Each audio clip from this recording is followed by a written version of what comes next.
Hi കൂട്ടുകാരെ, എല്ലാവർക്കും talent അക്കാഡമിയുടെ ഡെയിലി കറണ്ട് അഫയേഴ്സ് സെഷനിലേക്ക് സ്വാഗതം. എന്റെ പേര് കിരൺ. നമുക്ക് ഇന്നത്തെ ഡിസ്കഷൻ ആരംഭിക്കാം. നമ്മൾ ആദ്യം ഡിസ്കസ് ചെയ്യുന്നത് തിരുവനന്തപുരം ജില്ലയിലെ കാര്യവട്ടം എന്ന സ്ഥലത്തെ പറ്റിയാണ്. പുരാരേഖകളുടെ അന്താരാഷ്ട്ര നിലവാരത്തിലുള്ള പഠനവും അതുപോലെ തന്നെ ഗവേഷണവും സംരക്ഷണവും ലക്ഷ്യമിട്ടുകൊണ്ട് സംസ്ഥാന പുരാരേഖ വകുപ്പും അതുപോലെ തന്നെ കേരള സർവകലാശാലയും സംയുക്തമായിട്ട് ആരംഭിക്കുന്ന international archives and heritage centre നിലവിൽ വരുന്നത് തിരുവനന്തപുരം ജില്ലയിലെ കാര്യവട്ടത്താണ്. അപ്പോൾ international archives and heritage centre നിലവിൽ വരുന്നത് എവിടെയാണ്? തിരുവനന്തപുരം ജില്ലയിലെ കാര്യവട്ടത്താണ്. അടുത്ത് നമ്മൾ ഡിസ്കസ് ചെയ്യുന്നത് തിരുവനന്തപുരം ജില്ലയിലെ വെള്ളാർ എന്ന സ്ഥലത്തെ പറ്റിയാണ്. 2021 ജനുവരിയിൽ കേരളത്തിന്റെ കരകൌശല കലാവൈദഗ്ധ്യം പുനരുജ്ജീവിപ്പിക്കാനും അതുപോലെ തന്നെ ഈ രംഗത്ത് പ്രവർത്തിക്കുന്ന കലാകാരന്മാർക്ക് മാന്യമായ ഉപജീവനം ഉറപ്പാക്കാനും വേണ്ടിയിട്ട് ആർട്സ് ആൻഡ് ക്രാഫ്റ്റ്സ് വില്ലേജ് നിലവിൽ വരുന്നത് തിരുവനന്തപുരം ജില്ലയിലെ വെള്ളാർ എന്ന സ്ഥലത്താണ്. അപ്പോൾ തിരുവനന്തപുരം ജില്ലയിലെ വെള്ളാർ എന്ന സ്ഥലത്താണ് ആർട്സ് ആൻഡ് ക്രാഫ്റ്റ്സ് വില്ലേജ് നിലവിൽ വരുന്നത്. അടുത്ത് നമ്മൾ ഡിസ്കസ് ചെയ്യുന്നത് ആലപ്പുഴ ജില്ലയിലെ തണ്ണീർമുക്കം എന്ന സ്ഥലത്തെ പറ്റിയാണ്. കാർഷിക മേഖലയുമായി ബന്ധപ്പെട്ട എല്ലാത്തരം ജോലികളും ചെയ്യുന്നതിനായിട്ട് കാർഷിക കർമ്മസേന രൂപീകരിച്ച ഗ്രാമപഞ്ചായത്താണ് ആലപ്പുഴ ജില്ലയിലെ തണ്ണീർമുക്കം ഗ്രാമപഞ്ചായത്ത്. അപ്പോൾ ഓർമ്മിച്ചു വെച്ചേക്കാം, കാർഷിക മേഖലയുമായി ബന്ധപ്പെട്ട എല്ലാത്തരം ജോലികളും ചെയ്യുന്നതിനായിട്ട് കാർഷിക കർമ്മസേന രൂപീകരിച്ച ഗ്രാമപഞ്ചായത്താണ് ആലപ്പുഴ ജില്ലയിലെ തണ്ണീർമുക്കം ഗ്രാമപഞ്ചായത്ത്. അടുത്ത് നമ്മൾ ഡിസ്കസ് ചെയ്യുന്നത് കണ്ണൂർ ജില്ലയിലെ പറശ്ശിനിക്കടവ് എന്ന സ്ഥലത്തെ പറ്റിയാണ്. സംസ്ഥാന ജലഗതാഗത വകുപ്പിന് കീഴിലെ രണ്ടാമത്തെ വാട്ടർ ടാക്സി സർവീസ് നിലവിൽ വരുന്നത് കണ്ണൂർ ജില്ലയിലെ പറശ്ശിനിക്കടവിലാണ്. ആദ്യം നിലവിൽ വന്നത് ആലപ്പുഴ ജില്ലയിലായിരുന്നു. ഇപ്പോൾ 2021 ജനുവരിയിൽ സംസ്ഥാന ജലഗതാഗത വകുപ്പിന് കീഴിലുള്ള രണ്ടാമത്തെ വാട്ടർ ടാക്സി സർവീസ് നിലവിൽ വരുന്നത് എവിടെയാണ്? കണ്ണൂർ ജില്ലയിലെ പറശ്ശിനിക്കടവിലാണ്. അടുത്ത് നമ്മൾ ഡിസ്കസ് ചെയ്യുന്നത് ഒരു പുരസ്കാരമാണ്.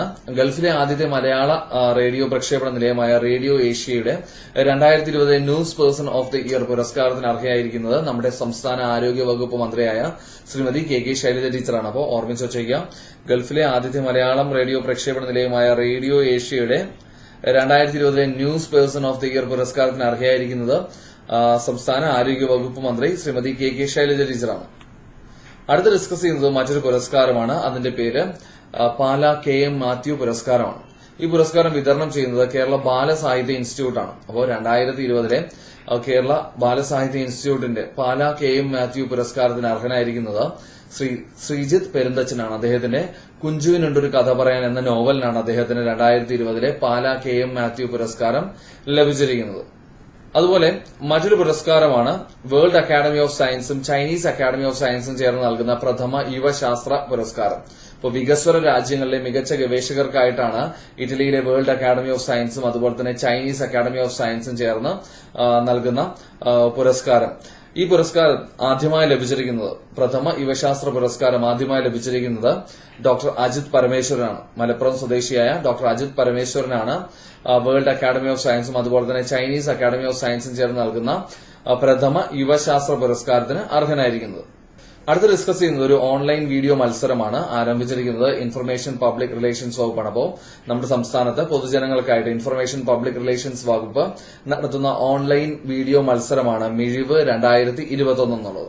അടുത്ത് നമ്മൾ ഡിസ്കസ് ചെയ്യുന്നത് അമേരിക്കയെ പറ്റിയാണ്. യുണൈറ്റഡ് സ്റ്റേറ്റ്സ് ഓഫ് അമേരിക്കയെ പറ്റിയാണ്. പാകിസ്ഥാനിലെ പെൺകുട്ടികളുടെ ഉന്നത വിദ്യാഭ്യാസവുമായി ബന്ധപ്പെട്ട് അവർക്ക് സ്കോളർഷിപ്പുകളുടെ എണ്ണം വിപുലീകരിക്കുന്നത് ലക്ഷ്യമിട്ട് മലാല യൂസുഫ്സായ് സ്കോളർഷിപ്പ് ആക്ട് പാസാക്കിയ രാജ്യമാണ് അമേരിക്ക. അപ്പോൾ പാകിസ്ഥാനിലെ പെൺകുട്ടികളുടെ ഉന്നത വിദ്യാഭ്യാസത്തിനായുള്ള സ്കോളർഷിപ്പുകളുടെ എണ്ണം വിപുലീകരിക്കുന്നതിന്റെ ഭാഗമായിട്ട് മലാല യൂസുഫ്സായ് സ്കോളർഷിപ്പ് ആക്ട് പാസാക്കിയ രാജ്യം അമേരിക്കയാണ്. അമേരിക്കയുടെ നിയുക്ത പ്രസിഡന്റ് ജോ ബൈഡൻ ആണ്. വൈസ് പ്രസിഡന്റ് കമല ഹാരിസ് ആണ്.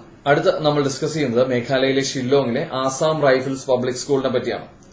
നോർത്ത് ഈസ്റ്റ് മേഖലയിലെ വടക്കുകിഴക്കൻ മേഖലയിലെ ആദ്യ ഖേലോ ഇന്ത്യ സ്പോർട്സ് സ്കൂൾ കായിക പരിശീലന രംഗം കൂടുതൽ മെച്ചപ്പെടുത്തുന്നതിന്റെ ഭാഗമായിട്ട് ഗ്രാസ് റൂട്ട് ലെവൽ ട്രെയിനിംഗ് നൽകുന്നതിന്റെയൊക്കെ ഭാഗമായിട്ട് വടക്കുകിഴക്കൻ മേഖലയിലെ ആദ്യ ഖേലോ ഇന്ത്യ സ്പോർട്സ് സ്കൂൾ നിലവിൽ വന്നിരിക്കുന്നത് എവിടെയാണ്?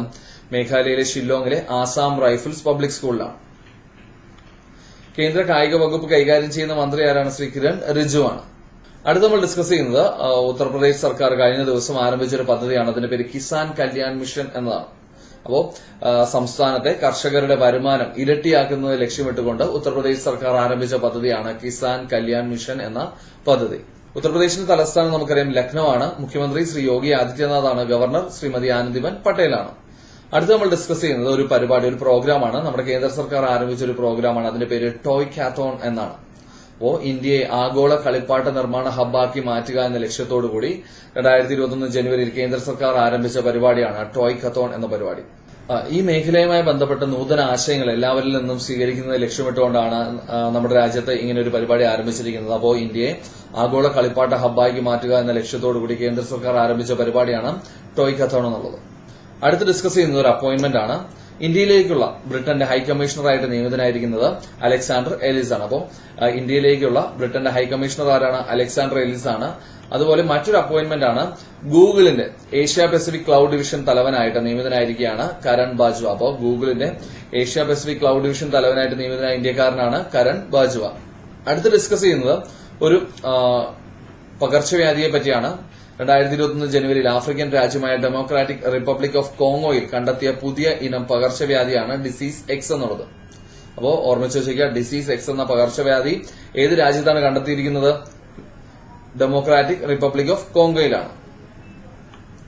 അടുത്ത് നമ്മൾ ഡിസ്കസ് ചെയ്യുന്നത് 2021 ജനുവരിയിൽ ഇന്ത്യ ആരംഭിച്ച അന്റാർട്ടിക്കയിലേക്കുള്ള 40ാമത് ശാസ്ത്ര പര്യവേഷണത്തിന് ഉപയോഗിക്കുന്ന കപ്പലാണ് MV വസീലി ഗോലോവിൻ. ഇതൊരു ഐസ് ക്ലാസ് വെസലാണ്. അപ്പോ അന്റാർട്ടിക്കയിലേക്കുള്ള 40ാമത് ശാസ്ത്ര പര്യവേഷണത്തിന് ഉപയോഗിക്കുന്ന കപ്പലാണ് MV വസീലി ഗോലോവിൻ. ഈ സംഘത്തിൽ ആകെയുള്ള അംഗങ്ങൾ 43 ആണ്. കേന്ദ്ര ഭൌമശാസ്ത്ര മന്ത്രാലയത്തിന് കീഴിലെ national centre for polar and ocean research ആണ് ഇങ്ങനൊരു ശാസ്ത്ര പര്യവേഷണം അന്റാർട്ടിക്കയിലേക്ക് നടത്തുന്നത്. അപ്പോൾ 40ാമത് അന്റാർട്ടിക്കയിലേക്കുള്ള ശാസ്ത്ര പര്യവേഷണത്തിന് പങ്കെടുക്കുന്ന അംഗങ്ങളുടെ എണ്ണം 43 ആണ്. National centre for polar and ocean research ആണ് ഇങ്ങനൊരു പര്യവേഷണത്തിന് നേതൃത്വം നൽകുന്നത്. National centre for polar and ocean റിസർച്ചിന്റെ ആസ്ഥാനം സ്ഥിതി ചെയ്യുന്നത് ഗോവയിലെ വാസ്കോഡ് ഗാമ എന്ന സ്ഥലത്താണ്. NCPORന്റെ നിലവിലെ ഡയറക്ടർ ശ്രീ M രവിചന്ദ്രനാണ്. കേന്ദ്ര ഭൌമശാസ്ത്ര മന്ത്രാലയത്തിന് കീഴിലെ സ്ഥാപനമാണ് national centre for polar and ocean research എന്ന് നമ്മൾ പറഞ്ഞു.